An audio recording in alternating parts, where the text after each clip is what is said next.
अस्सलाम वालेकुम जी। आप देख रहे हैं मेरा चैनल इंजीनियर मुदस्सिर ट्रिक्स।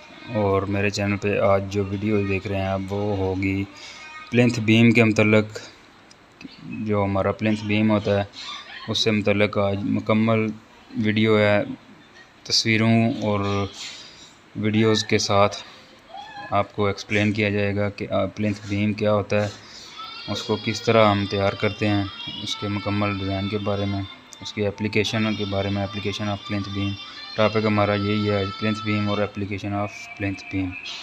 तो मेरे चैनल को आप सब्सक्राइब ज़रूर करें क्योंकि और बेल के आइकन को दबा दें ताकि जो भी मेरी नई वीडियो आए, कंस्ट्रक्शन से रिलेटेड मेरी वीडियोस होती हैं तो वो आप तक फ़ौरन पहुँचें और आपके नॉलेज में इजाफ़ा हो। अगर मेरी कहीं पे कोई गलती है, कहीं पे मैं कुछ गलत कह रहा हूँ तो आप कमेंट्स बॉक्स में मुझे कमेंट भी कर सकते हैं कि यहाँ पे मैं गलती कर रहा हूँ तो मैं सुधार सकूँ ताकि।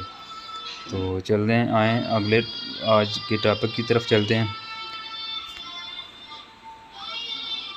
Plinth beam is a reinforced concrete beam constructed between the wall and its foundation. Plinth beam ऐसी रीइंफोर्समेंट कंक्रीट है जिसमें स्टील डाल के हम कंक्रीट करते हैं। दीवार और बुनियादों के दरमियान जो तैयार होती है उसको हम प्लिंथ बीम कहते हैं। Plinth beam is provided to prevent the extension or progression of cracks from the foundation into the wall above when the foundation suffers from settlement. Plinth beam का जो मकसद होता है डालने का वो ये होता है कि जब आपकी ज़मीन में सेटलमेंट आए, अर्थक्वेक की वजह से या किसी और वजह से सेटलमेंट आए, तो ये जो क्रैक है उसको वहीं पे रोक दे, ऊपर दीवारों में ना लेके जाए। इसका मकसद ये होता है। तो आगे है जी, plinth beams disturbs the load of the wall over the foundation. Plinth beam जो है ना वो क्योंकि आरसीसी होता है तो वो जो ऊपर वॉल्स आ रही होती हैं, हमारी दीवारें आ रही होती हैं, उनका जो लोड है वो फैला देता है नीचे वाली फाउंडेशन में फैलाने में जो है ना वो मददगार साबित होता है। तो ये हो गया जी प्लिंथ बीम का। इसके बाद आ गई जी पहली application of plinth beam. It is a mandatory to provide plinth beam in areas that prone the earthquake. ये उन एरिया में ज़्यादातर दिया जाता है जहाँ पे अर्थक्वेक के मसाइल ज़्यादा होते हैं। अर्थक्वेक मसलन कुछ अरसे बाद, थोड़े अरसे बाद अर्थक्वेक के जो है ना वो शॉक्स जो है ना वो आते रहते हैं, आफ्टर शॉक्स।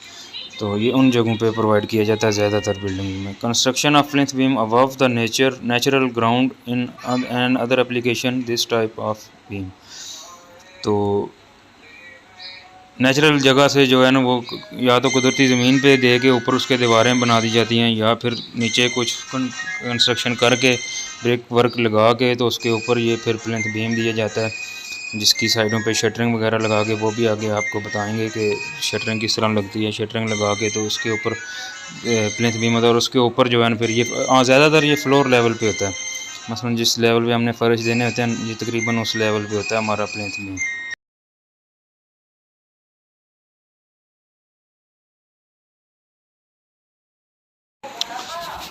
तो आगे इसके अब steel bars use for plinth beam. Steel bars जो यूज़ होती हैं प्लिंथ बीम के लिए वो क्या होती हैं?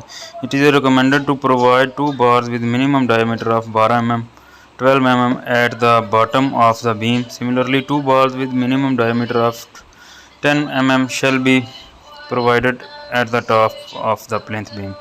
जो बॉटम में 2 बारें हैं वो 12 mm की दे सकते हैं हम, और जो उसके टॉप पे जो 2 बारें हैं वो मिनिमम, ये जो मैं बता रहा हूँ, ज़्यादा भी आप डिज़ाइन वाले कुछ भी इसको डिज़ाइन करके दे सकते हैं।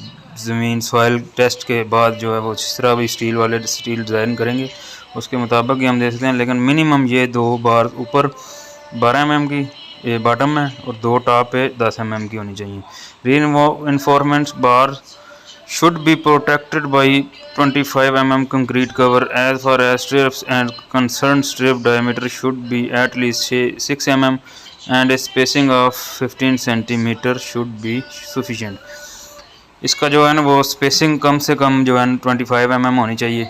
इस कंक्रीट कवर जो है ना वो कम से कम 25 mm होना चाहिए, और इसके जो स्ट्रिप्स हैं, जो रिंग्स हैं, उनका जो है ना वो स्टील डायमीटर वो 6 mm का होना चाहिए, जबकि उसकी जो दरमियानी स्पेसिंग है रिंग टू रिंग, एक रिंग से दूसरे रिंग का जो सेंटर टू सेंटर फासला है वो 15 सेंटीमीटर होना चाहिए, इससे ज़्यादा नहीं होना चाहिए।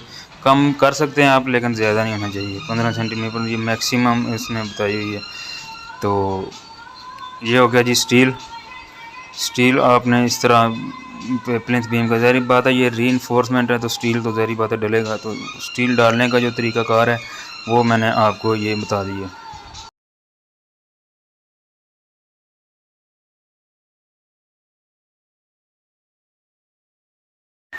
अब जो है कंक्रीट की स्ट्रेंथ हम देखेंगे कि सूटेबल क्या है प्लिंथ बीम के लिए। Concrete strength suitable for plinth beam construction. Strength of plinth beam concrete shall not be smaller than 20 MPa of concrete is mixed manually, then the extra of 20% cement needed to be added to the mixture। अगर हम जो है ना वो अगर तो machine mixing है हमारी, जो कंक्रीट हम डाल रहे हैं प्लिंथ बीम में, फिर तो ठीक है। हमारी कम से कम उसकी स्ट्रेंथ जो है ना वो 20 MPa से ऊपर होनी चाहिए, उससे कम नहीं होनी चाहिए। तो अगर हम हैंड मिक्स कर रहे हैं तो उसमें हम 20% जो है ना सीमेंट अपना एक्स्ट्रा रखेंगे अगर प्लिंथ बीम हैंड मिक्स कर रहे हैं। अगर तो मोटर जो हमारा तैयार हो रहा है वो मिक्सचर में मशीन में तैयार हो रहा है या प्लांट से तैयार हो गया आ रहा है फिर तो ठीक है।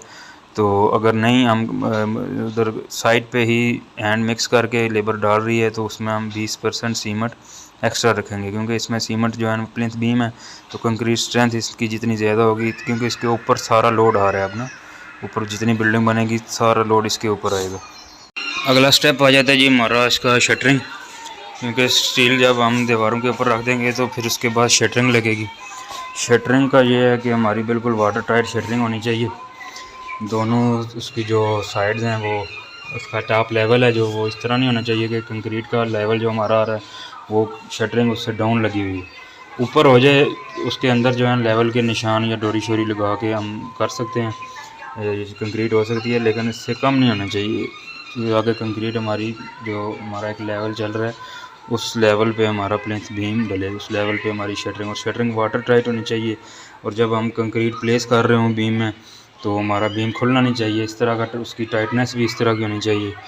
तो बाकी कच्ची फट्टी की शटरिंग भी लगती है, प्लाईवुड की शटरिंग भी लगती है। प्लाईवुड में ये है कि आपकी फिनिशिंग बहुत अच्छी आती है, और अगर आप फट्टी कच्चा फट्टा लगाएंगे तो उसमें फिनिशिंग उस तरह की नहीं आएगी, वो हमें मरम्मत करनी पड़ेगी, और वो उसकी हनी कॉम्बिंग का मसला ज़्यादा आता है।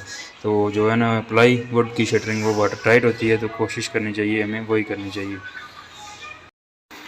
ये थी जी हमारी आज की वीडियो।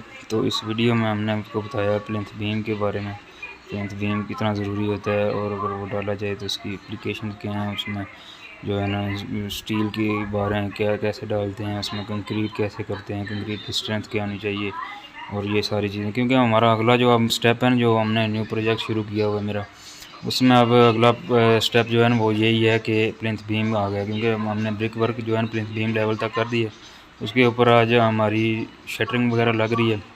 तो ये मुकम्मल एक वीडियो मैं आपको बताऊंगा शटरिंग और स्टील और उसके पोरिंग की। तो बाकी आप अगली वीडियो देखिएगा, और आज की वीडियो कैसी लगी ये भी ज़रूर बताइएगा, क्योंकि अगला टॉपिक हमारा अब कंस्ट्रक्शन पे जो काम पे वर्क है ना, जो काम करना है वो यही है। तो इसलिए मैंने कहा कि एक इंट्रोडक्शन हो जाए प्लिंथ बीम का, उसके बाद वीडियो मुकम्मल जो हम कर रहे हैं वो वीडियो भी आ जाएगी। तो अल्लाह हाफ़िज़ जी, चैनल को सब्सक्राइब लाजमी कर दीजिए। जज़ाकल्लाह।